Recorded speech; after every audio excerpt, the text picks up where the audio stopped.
going to be good. Hey. Oh, my voice is cracked. I've reached puberty. Hey, everybody. It's Harris Fellman here, and it's the Tellman and Fellman Show, episode 42. Like I said, my name is Harris Fellman, and over there, the other handsome bald guy is...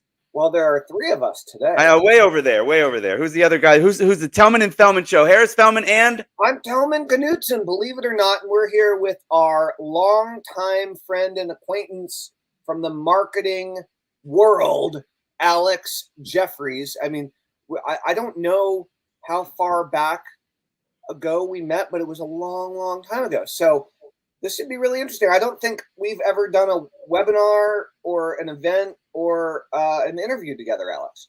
No. Well, but it's welcome. Welcome. Welcome. This is great. Yep. Listen, guys, ChatGPT worked hard on this intro, so I got to say the intro. Alex Jefferys is a prominent internet marketing strategist and coach. He's a coast as well, both coasts. Best known for helping entrepreneurs build thriving online businesses. As the CEO and founder of Marketing With You, Alex has worked with thousands of students worldwide, guiding them to scale their businesses through digital marketing. Oh, he's on the right show. And automation. His coaching programs focus on helping clients create compelling offers and attract ideal customers using direct response marketing, our favorite kind of marketing here on this show, starting from humble beginnings in Cardiff, Wales, which is where my grandfather was born, as it turns out. Hey, actually in Bridgeton or something like that. Anyway, welcome, Alex. Thank you, my brother. It's a pleasure to be here, lads. Good to see you both. It's been a very long time. It really has. Well, we've caught up a little bit, but since we've done anything professionally together anyway. Yeah, for sure. So guys, everybody watching the show, I had to go run and put this jacket on. I'm still feeling a little nerdy with this. I bought this in Denmark. It's like one of the few nice shirts that fit me, but I had to put this jacket on because like look at Alex's shirt. It's like outer space or something. What's going on with that shirt? Can you zoom in on that somehow? Is that possible? Oh, what is going on? Is this a workout shirt? A little cosmic. It's a little bit Venom-like. I don't know what's happening. He's like, I don't know. Someone bought me this shirt. He's like, I was just making it's a black shirt, and I was making a smoothie this morning, and it exploded. No, so Alex, do you happen to remember when you met either Harris or myself or both? I would say 2006 would be around the time, I would think. Most probably met you both at the same time. I remember meeting Tellman. I remember meeting you, Tellman, definitely in 2007. We were in New York together at the 7-Figure Code. That's right. That's right. The 7-Figure Code. Yeah, we were there. I also met you in Washington in 2009 at Yannick's underground event. That's right. So you give me a little tip. You give me a little email marketing tip there that I've kept for some time. So what was that? Well, you just told me to email the same. I could email the same email every 90 days, and they would forget after 90 days the email I sent them 90 days ago. So that definitely helped me with with good content that worked. You could send that out again and again. So definitely use that over the years, Tellman. Not every 90 days, but definitely use that to make a lot more money. So I wonder if we could still get away with that with the way Gmail watches everything now. I wonder if they're going to be like, no, we saw this email 3 months ago. You must not be a good guy anymore. I don't know. I'm curious about that. We'll have to find out. Here's what I think on that these days. I think that, well, first of all, I do it, but I'm changing my email practices to try to improve my systems a lot right now. What I do know is that I was just down in Florida with Dean Jackson. He's been doing email marketing longer than any of us. And Dean has a complete. We've got to interview him soon, maybe next week. He has a completely different view on email and how to win the email game than everybody else that we've talked to, Harris. It's very, very interesting. He's like, all of the value comes after the first 100 days, with the list. Wow. And he has this incredible way of approaching it that is just unbelievably elegant. Really, when all of the value comes after the first 100 days. Yeah. I mean, think about it, dude. Like long-term relationship. How many times do people have to? Care Oh! I thought you meant he just started delivering value. After the 100 days. What I mean is the value of the list. Like most people buy after they've known you for a long time. Most people don't buy from you right away. And Makes in sense. a world where everybody's pruning and cutting and taking everybody out in order to increase deliverability, that's one way of doing it. But it's not the only way of doing it. And so Dean, we'll talk about that with Dean when Dean's on the show. And Alex, was I at the 7-figure code? It sounds super familiar. Harris. Who did that? Who did that? Mike Fellman. Yeah. I know I made money with the 7-figure code. I might not have been there. Then you and I met. I just remember meeting you for sure. In like, I feel like the first time we met was, I want to say like some private VIP dinner, and I don't remember where it was. Like, and there was probably cigars involved, but I'm not a big cigar smoker. I would say.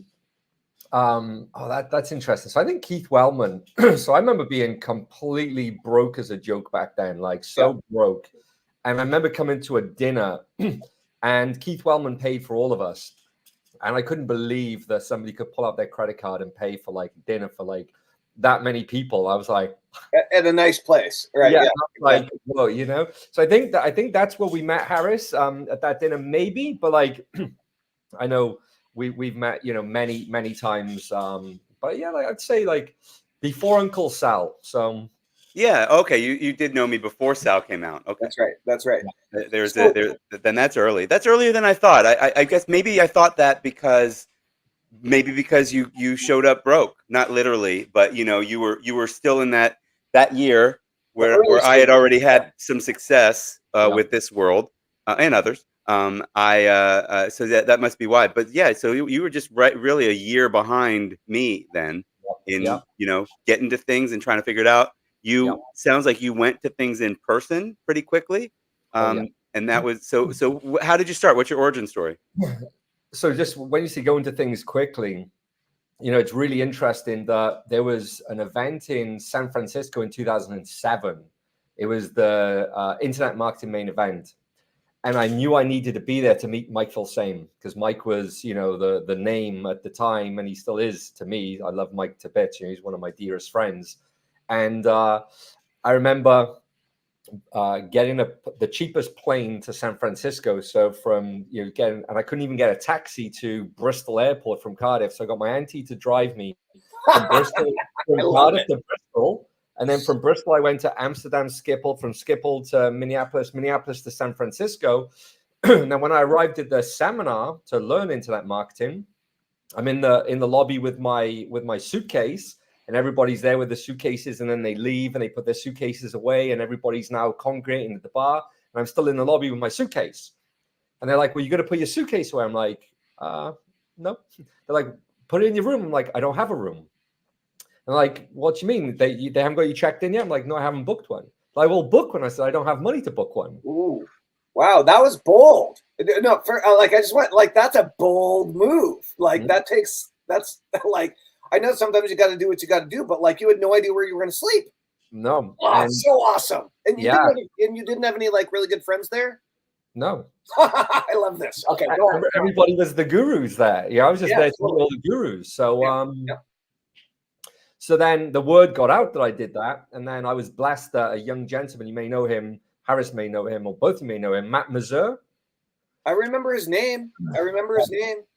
Matt Mazur come up to me, he said, "You don't have a room?" I said, "No," and then he let me share a room with him, and so then I was able to room with him, and that was awesome. Yeah. Holy shit! That would have been a rough night on the sidewalk, right? I would have. Crawl into your like crawl into your suitcase and zip it up to keep warm. I had no clue what I was going to do, but I knew I was going. So cool. Oh, that's crazy. I like your audacity in that. So how did you first like get into internet marketing? To get out of trouble. So you're definitely troubled. It's definitely troubled upbringings, and I learned about eBay. was the real entry point, a friend of mine introduced me to eBay. And as soon as I saw it, this was February 2004.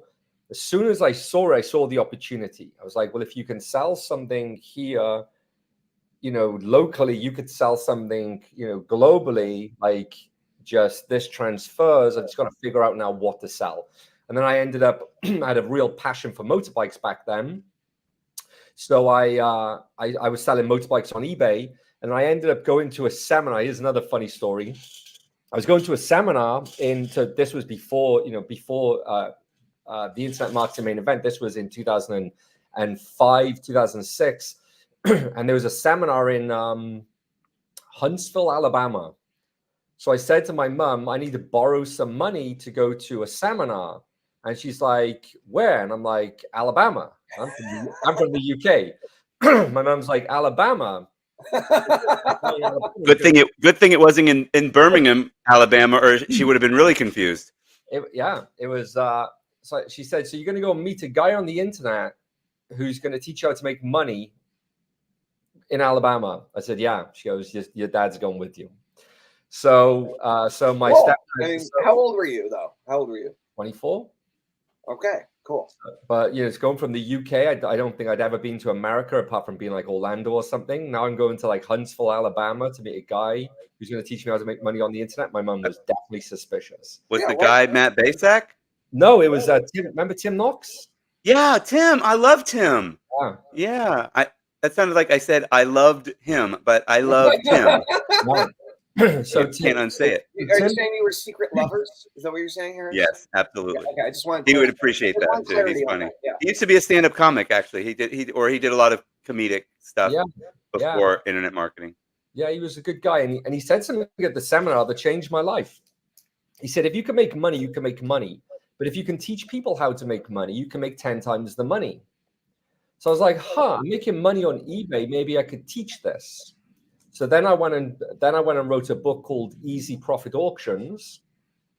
And I was teaching how to make money on eBay. So now I had to go and build an information product and actually write a sales letter and actually, get affiliates to promote it. And that's how that's really how I started my internet career then with what year was that? Was that between 2004 and 2007 or after 2007? 2006. 2006. Okay. So it went okay. You started that road, but you didn't have enough money to get a hotel room still. So you were still really, figuring it out. Yeah, I was paying off my debt. I got into a lot of debt starting this internet business, joining coaching programs. So definitely was tight. Let's say that. Yeah, totally. Good for you. And so what types of things did you do for work growing up, if anything? Like definitely not things I would talk about on camera recorded. Yeah, that's as he said, getting out of trouble. He did this to get out of trouble. So this is another by the way, this is another reason why he's got a very similar vibe to Ross, because Ross also came from a pretty I don't know if you know Ross at all, Alex. Yeah, you guys probably share some could probably share some stories. And maybe even some genetics. Yeah, you guys are related. You just don't know it. Yeah. Anyway, cool. So take us from now 2007 forward a bit. Yeah. So I got a process called Learn, Apply, Teach. So learn what? Learn, apply, teach. Learn, apply, teach. Yeah. So you really learn when you apply. So I learned about eBay, got on eBay, I applied it. Now I really learned it. Then I went and taught it. Then I wrote, Easy Profit Auctions, sold that. So I'm pretty sure I was an affiliate of that too. I would have thought so. I was definitely, I created a process called Secret Affiliate Sniper. So that was going out and just, getting all the affiliates on board. So I really had a process there of contacting.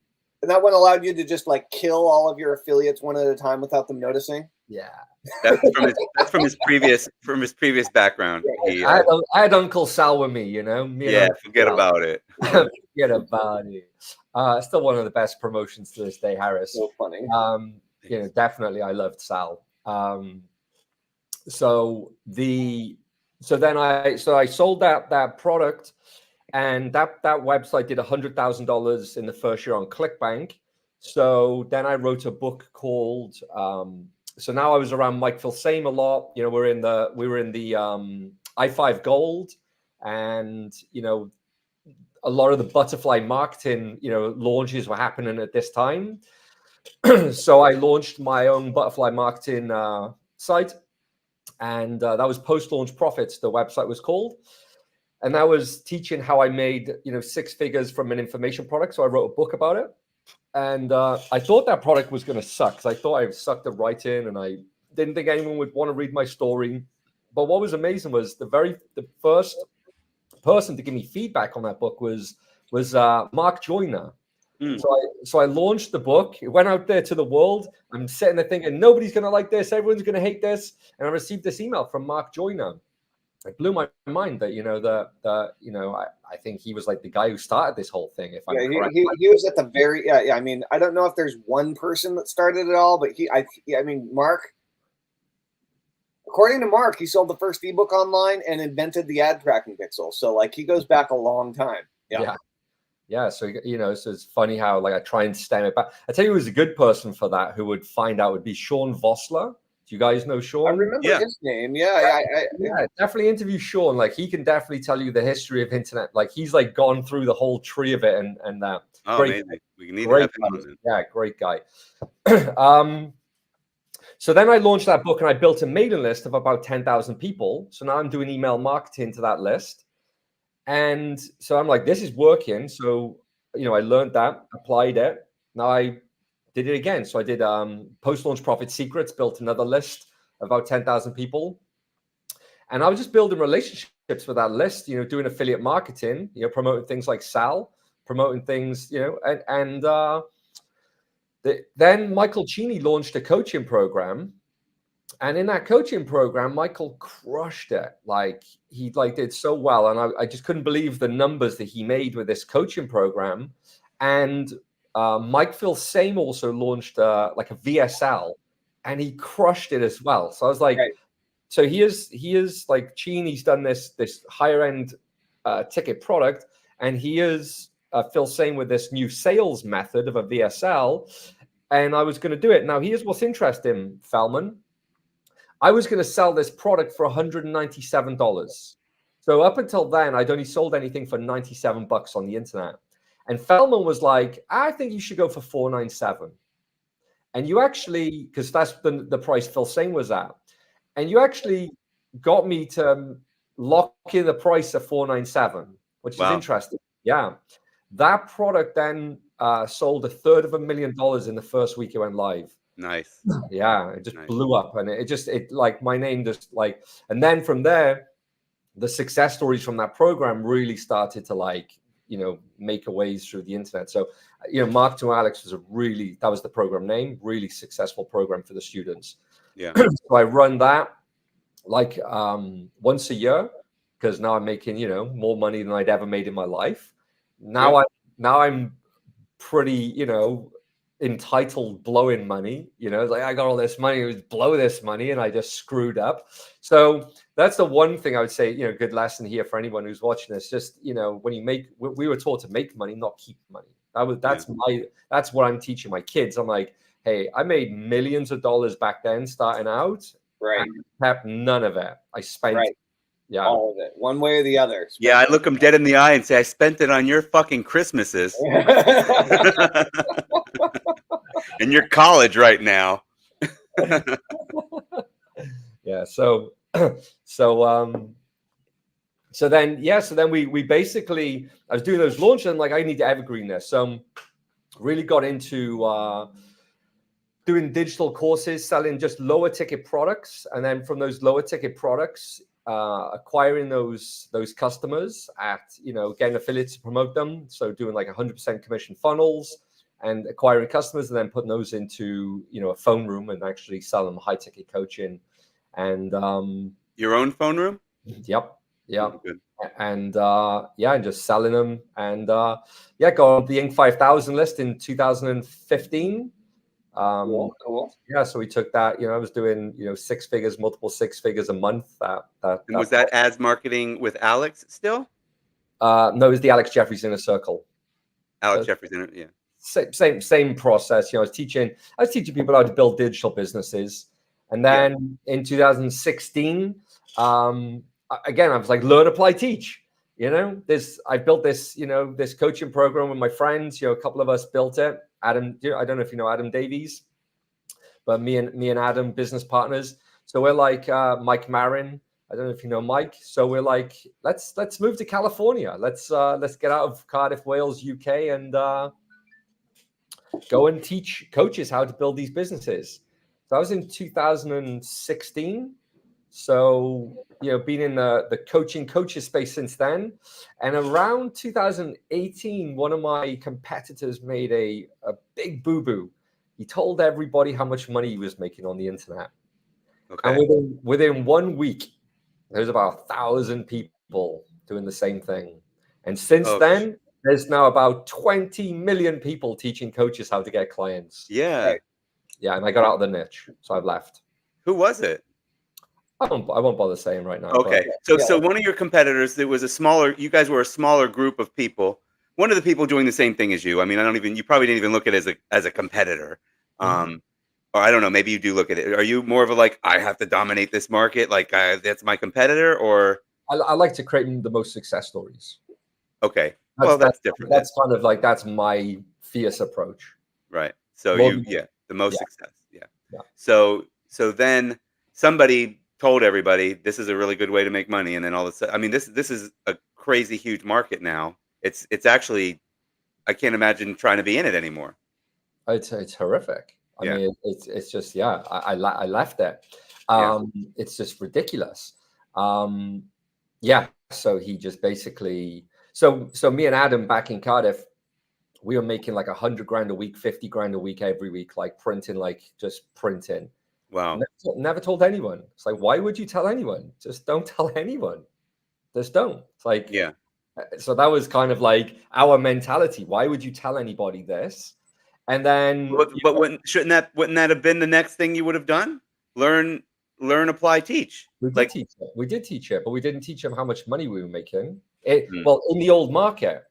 So we switched markets. Now we'd gone from teaching, a business opportunity to beginners to helping coaches. We can say how much money we're making coaching, but different market. Our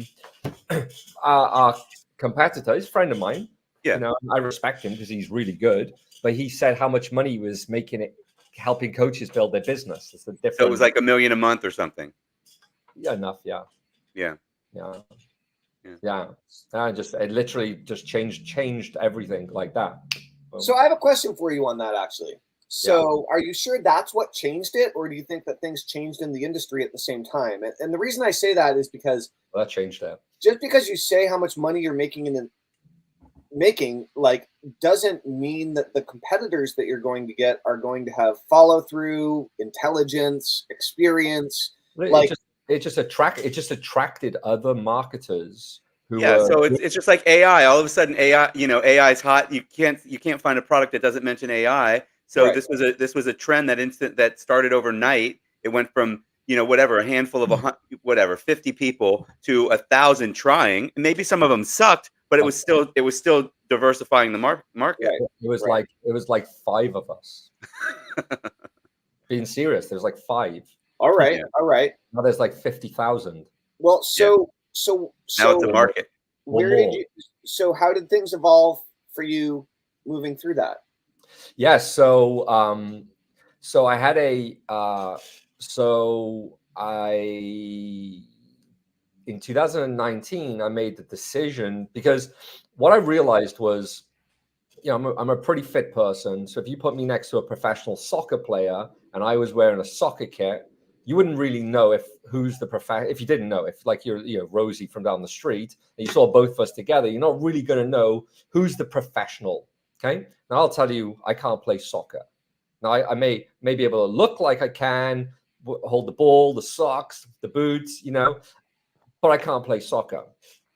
So, imagine now me stood next to Cristiano Ronaldo and he's like, I charge, $30,000 to help you play soccer. And I'm there like, I'll help you play soccer for $300. Rosie's like, well, I just need to kick the ball in the net. So I'm going to go with the cheaper guy. So what happened is now the market started being, race to the bottom of price. So I'd be on the phone looking to close deals and somebody say, somebody, I was on the phone with somebody yesterday. Yeah. Roxanne's going to do the same thing for me for $1,000. And it's like, who's Roxanne? And she ever done this before? Right. Then when I looked, she looks like she has. Well, she ripped everything off of mine. So you look at her website, and it was the exact same. It was just a rip off of it. And I was like, this is interesting. The market doesn't know, and it doesn't matter who's got the creds or not. The market does not know.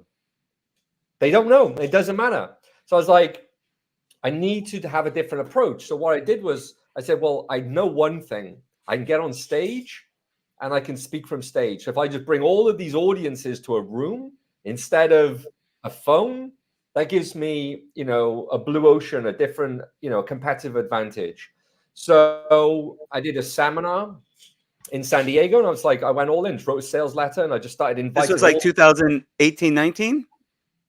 18. 2000, right. You started that in 2018, right? I know it's coming. Yeah. So we, yeah. Everybody knows what's coming.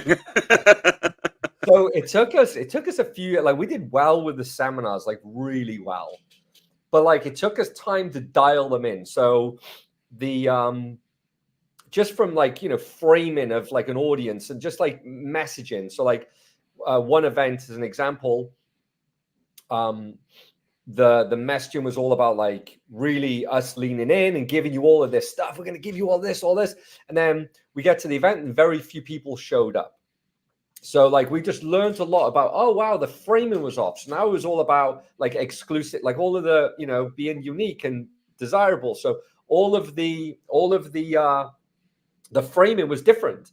So from one event where pretty much nobody showed up, and I got I like being on stage on time. Like, so I get on stage at 9 a.m. I got a phone call at 9:15, and my buddy's like, Al, you can't go on stage at 9. I'm like, what do you mean? He's like, there's nobody here. Nobody. Well, like pretty much like a few stragglers. Like, like a handful of people, and there needed to be a room full. Half a room full. I'm like, what do you mean? And he's like, bro, there's nobody here. I'm like, just go and like rally people, just get people. Like, so we start a bit late, and I look at the room, and they were straggled all around the room. It was empty. I was furious. Like, I was very upset about this. So I remember Jay Abraham said, if this ever happens, bring the room together, get them to congregate, and bring them all to the front so it feels like it's full. That's right. Nobody's going to be, if you're captivating at all, nobody's going to be looking behind them. Right. Yeah. So we just brought the room together, and I said, look, here's the thing. And I just told them, like, you're the people who showed up. Look at all those empty seats. We're clearing out. All those people didn't show up for themselves. I'm pouring into you, and I'm going all in for you. And we did really, really well with our seminar. But when we finished it, we got off stage, 5 p.m. It's like, right, like we got to fix this. So we fixed the framing. So the framing was all about like, this is exclusive. You got to send in your plane tickets. You got to send it, like, we really made them like show up, like commit to showing up. Get a phone call 15 minutes before the next seminar. I'm like, hey, what's up, John? He says, oh, you can't get on stage on time. I'm like, are you shitting me again? He goes, yeah, there's too many people here. Nice. Fire marshal won't let them all in. The room was packed. Like, we had to take the seats out of the back so people could stand. And there was people outside, and the woman was like, you can't have them all in here. So I was like, come on, baby. And we figured this out. We dialed it in. Well, this date of this seminar was the 8th of March, 2020. What happened then? Yeah, so we left the seminar. One day later, this is California. Yeah, country shut down. Yeah, boom. I was just like, boom. It's like, come on, man! Like, we literally just dialed it in. Like, this was the thing we've been working on for years. There was now a another printing press. Yeah, and again, the thing about the live events is you get to create that community where people do like, because boy, I met you both at live events. I wouldn't know you from live events. Like Right, I knew true. you on the internet, but like I knew you from live events. I've been, met Harris at his house in California and Pasadena, yeah. Yeah. And live events create real connection. Like live, it's like, so the success that come out of that live event was huge. It's like, yes, this is a printing press and we're able to make millions of dollars, but the impact, and then like now you're able to get user generated content and all the success stories. And so I was like, this is it. Like we have made it. Boom. So one day, just randomly, I was, trying to figure out what to do on, online, COVID, grew a beard.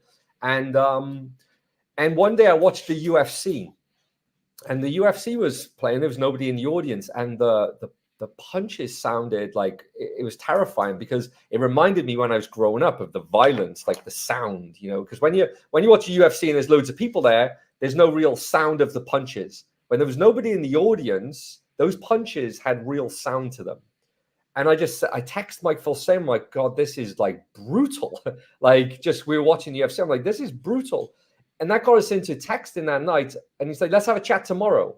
Go on the phone with Mike. And I'm like, look, I'm bloody, struggling here because like my whole business model's just gone down the toilet, like most people. And he's like, well, I got this guy, funny enough, who's doing those seminars, but he's doing them virtual.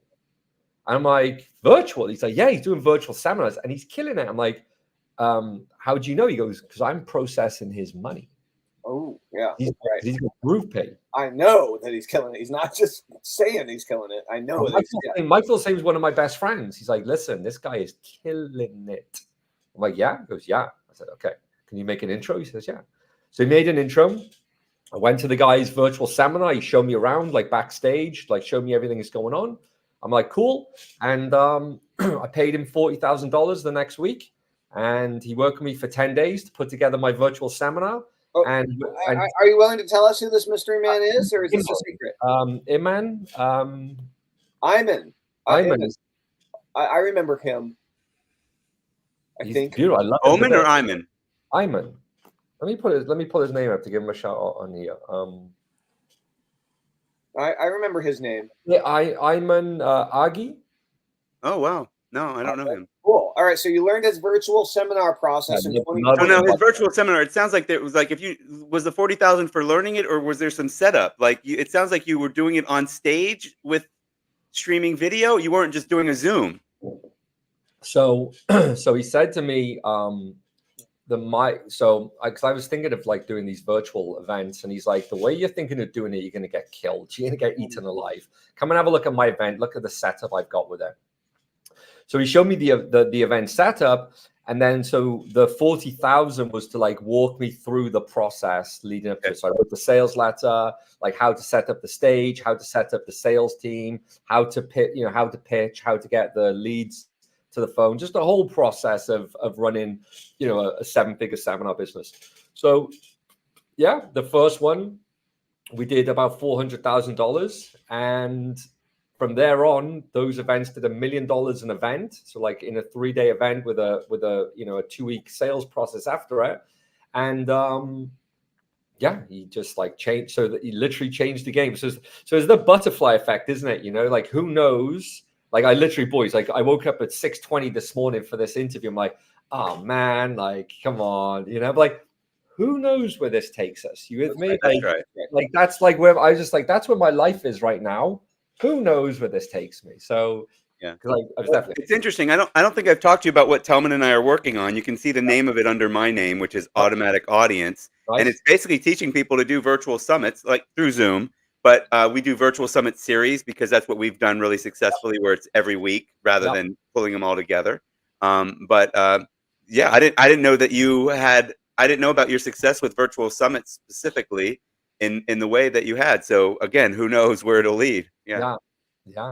So okay, well, 2020 isn't that long ago. So where does that leave you today? Like, where's your focus in terms of what are you selling and how are you helping people now? Yeah. So so I did a couple of pivots, and I moved into the worst business model of all.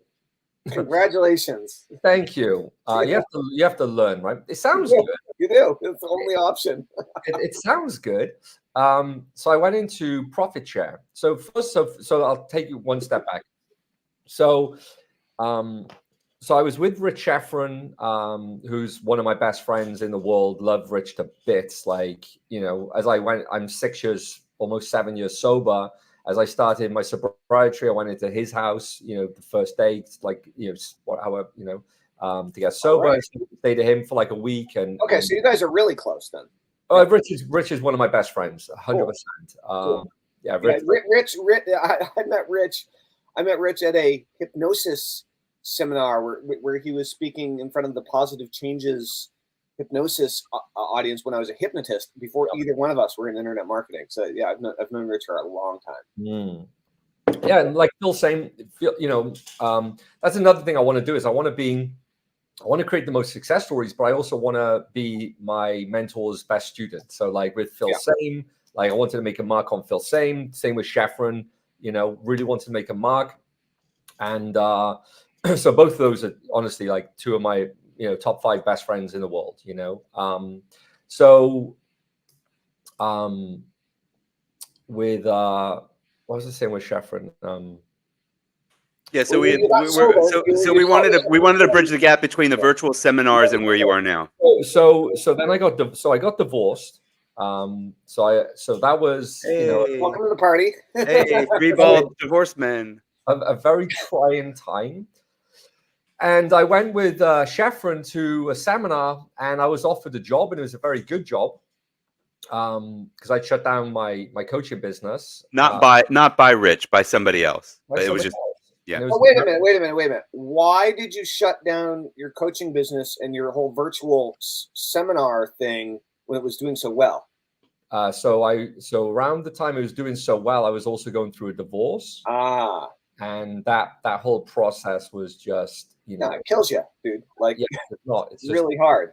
Yeah, it's just not very tough, right? Yeah, you just didn't have the juice to do all of it at the same time. I just lost my passion. I just had to find myself, who I am, what I need to do, like how I want to show up, and then, you know, and in my journal it was interesting. I want to write and I want to help people. Like that was pretty much, you know, the simple thing of it. So I tried going from helping beginners because here's what I did. I went from, you know, coaching beginners to helping coaches. So I thought I was elevating the market, but the coaches are still beginners. It's still a biz op because they're beginners. They're looking to start a coaching business. So I was like, they're just calling themselves coaches instead of internet marketers. Yeah, pretty much. Well, I mean, hopefully they have something that they can actually help people with or whatever, but they're still beginners in the marketing game, even if most of them don't. Right. The majority. Right. Which is interesting. And here's the other thing that why I'm excited to be back into internet marketing. A lot of the coaches, they don't want to learn marketing. Right. Hypnotists are the same way because they're basically coaches, right? They're therapists. They're like, they just don't want to learn marketing. It's like, oh, so I'm excited to be back teaching people marketing. So what I did was I jumped from that and I was like, let me work with more advanced people. So I only work with coaches who are already doing business. They're already making sales. Well, the pool gets a lot smaller very quickly. So I started doing that. And then I just got out of group coaching. I got rid of the team and everything just like kind of just went. It was like, right, you know, divorce, let's just get through this. And so I was offered this job, and the job was a 6-figure a month salary. It was incredible. Like Phil Sane, Sheffrin, my best friends, everyone's around me saying, do it. And it was incredible. Like the position I would have been in was incredible. I was like, I can't do it. And the reason I couldn't do it was because of the freedom would have been taken from me. And I wanted to make sure I had the freedom to see my children. And I looked at the schedule to be paid this amount of money, and I would have been a working horse for this company. How old are your kids now? 12 and 17. Yeah, my kids are 13 and 18. So yeah, we're all I'm a little older. Mine are a little older. So and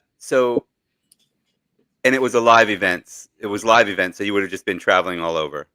Yeah, I mean, it was being the face of a brand that was that was huge. I mean, it was they were killing it, right? This was like a, you know, big operation. And I went back to Jefferys' house, and I'm like, I can't do it. And it was like, look, I just would prefer to make and do it for myself. So I launched a consulting business from his dining table, and I've been consulting since then. I've got a consulting session here shortly. Yeah, in about 5-10 minutes. That's right. Yeah, we have to wrap up soon. And so I've been doing the consulting since then. And then from there, it was like, oh, this could actually transfer over to, because I get my clients huge results, like ridiculous. Like when I'm working with them one-on-one, it's like they get their best month ever within 8 weeks every single time I work with somebody. And I was like, I could take a profit share. And that's the worst business model in the world. Yeah. So why is that the worst business model in the world?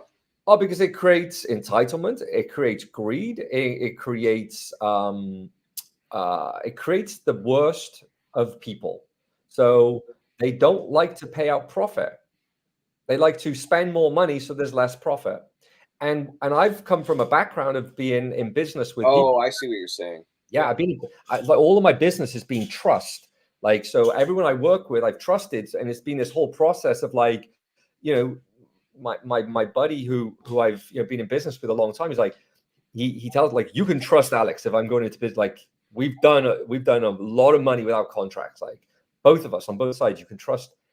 But recently with the profit share, and you see the lack of trust, and it isn't the people. I think it's the way the business is structured. Because that they just don't feel like they want to pay you that money, because a lot of the work's done up front and then you get paid the royalties for the work you've done, and they don't like that. So that's interesting. So it's kind of a higher version of the instinct when you have a big affiliate army, and all of a sudden you're like, why am I paying these affiliates so much money? And it's like because they're making you all that money. Like, I've seen that as well, and I can imagine it with. I always wondered about the copywriters that tout that as like, oh, we charge 10,000%. I'm like, how long does your percent last? Before they're like, you're not doing anything anymore. Well, I mean, the answer is it's different in every situation, and it does depend if you're getting in at the beginning of a startup business or if they've already put years of their heart and blood, sweat, and tears into it. But how many percentage deals did you do? Like 6, I would say. Yeah. And we took anywhere from like, we'd have like, I'd have 33%, 12.5%, 10%, all different types of deals. But I'll just tell you that the model, I was told going into it, the model's broken. And I'll tell you, leaving it, the model's broken. And a rev share is good, like taking a revenue share, like just taking a piece of the revenue. But yeah, profit's not, it just, and the other problem with the profit share is that a lot of the profits get kicked down the road. So because you're building these businesses, you need to reinvest in there as you're building it if you want to scale the business. Well, a lot of the money's going back into the business, and then the profits are pushed down the road. And as soon as the person realizes that, like, oh, I can spend more money, so there's less profit, and I can kick the profit down the road so the company's more valuable. I don't need to release it. Once they understand that, that's their mentality going into it. And then they treat you like a low-paid employee insteed of like a strategic partner, right? Yeah, you know what they say in Hollywood, the most creative people are the accountants for this exact reason.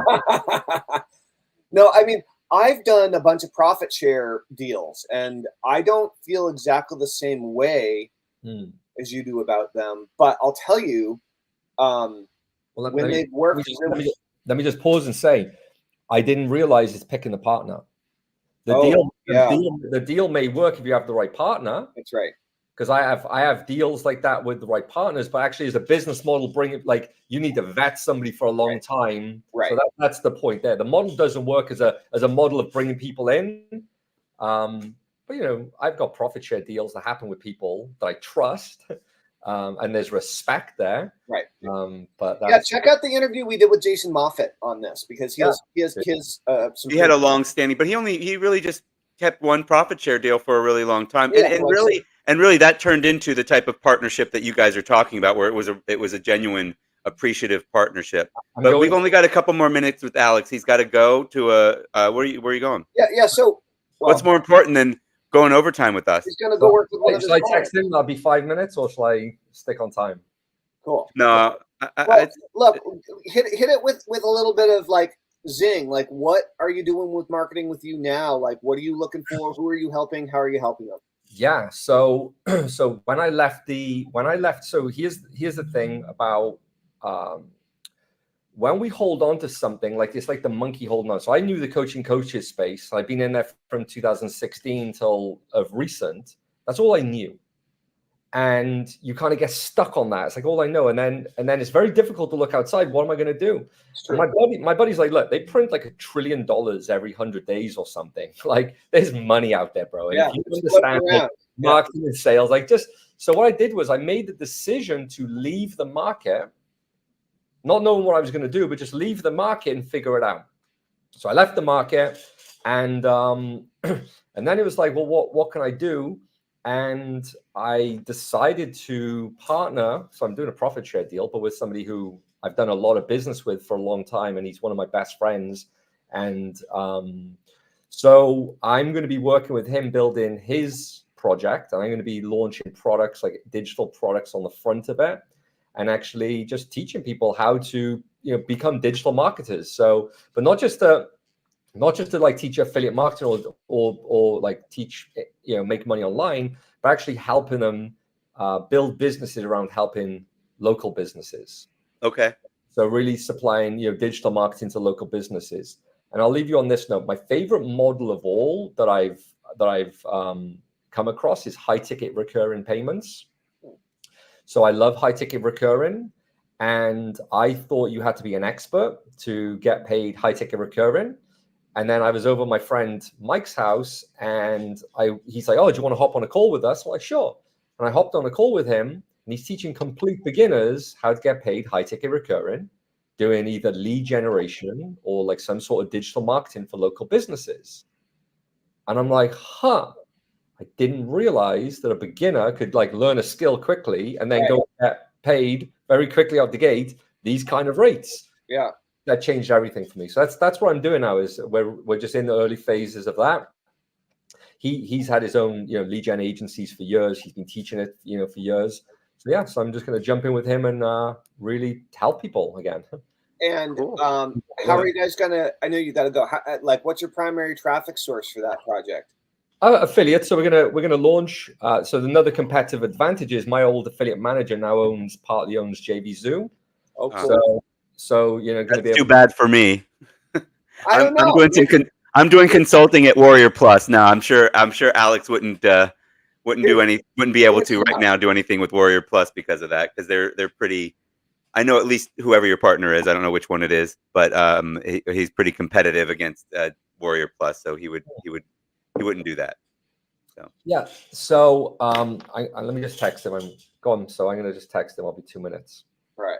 Wrapping up. I'm just wrapping up an interview. Cool. So guys, if you want to check out what Alex is up to, you can go to www.marketingwithyou.com. I'm sure it's great. I haven't actually visited your website. Well, there's nothing really on the website. There is a VSL on there. Be 2 minutes. Be 2 minutes. So 2 minutes. All right. That's one thing. I'm never late for things, but I appreciate that. And that's why I set my alarm and everything for you twice to make sure that we took a look at it. So, because we can go over, but we really appreciate having you on. It's really great hearing your full story and how resilient you are, man. And I think that's inspiring alone, probably to a lot of marketers that'll watch this. I hope they hear that part the most. I mean, a lot of us have probably gone through it as well, just differently. But yeah, I love your resilience, man. Yeah, you just gotta. Okay, cool. So here's what you gotta do. Yeah. So I've got a quote, and my quote is, "I made it through adversity, not university." And what I love is that where people say if it's not working for you, it's working on you. So I know in those tough times, I'm becoming better. And as I'm building right now, I'm really doubling down, tripling down, quadrupling down right now to become better. And I know that, you provide the value and it comes back to you, in abundance. It does. So just really going out there and helping people. So that's the message is, yes, you definitely be resilient.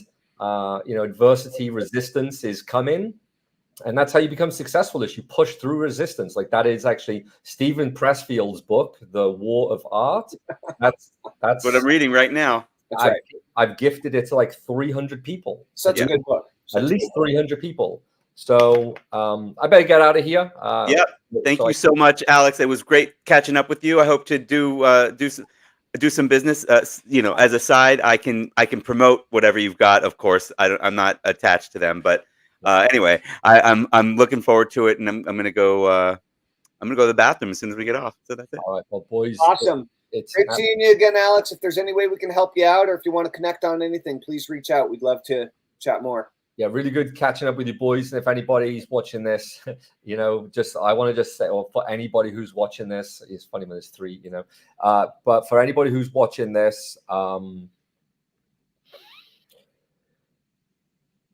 definitely, I just look at it. So I'm going to leave you on this note because it's really funny. There's, because I think this is important. I just saw the messages come in. So I have always strived to get mentors. Even both of you boys have been mentors to me without knowing it over the years.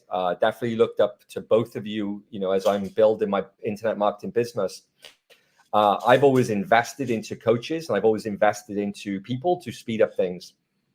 Somebody recently, he was like, I don't need any help from you. I know what I'm doing. I'm like, okay. And then he kind of got the word around and he invested with me. And he just said to me last week, he's like, I cannot believe I'm so sorry. I'm so sorry. And now I just read a message coming in there with these couple of girls, ladies. We've helped them a lot up front. They're going to work with us. And now they're saying they don't need our help. So they're not going to invest. They're going to lose years trying to figure out on their own. Yeah. No, I mean, that's the thing. Years. It speeds you out. Yeah. When you find the right mentor that you resonate with, and they have the type of information, knowledge, or experience that you need in order to move forward, it, like, the financial investment gets your skin in the game, and then the time investment required in order to learn and implement stuff. It's life-changing in many cases. Not in all cases, but in many cases it is. So I totally agree. It makes such a big difference. Yeah. So all right, man. Hey, have a great call coming up. Take it easy. Thank you again. Really appreciate it. Thank you, everybody, for watching. And whoever sees this later, comment. And if you want to be connected to Alex, let us know. Take care, everybody. Awesome. All right. Have a great day. We'll see you guys tomorrow. Thanks, Harris. I'm going to go to the bathroom. Do you want to meet on Zoom or here? Zoom. Okay. Bye, guys.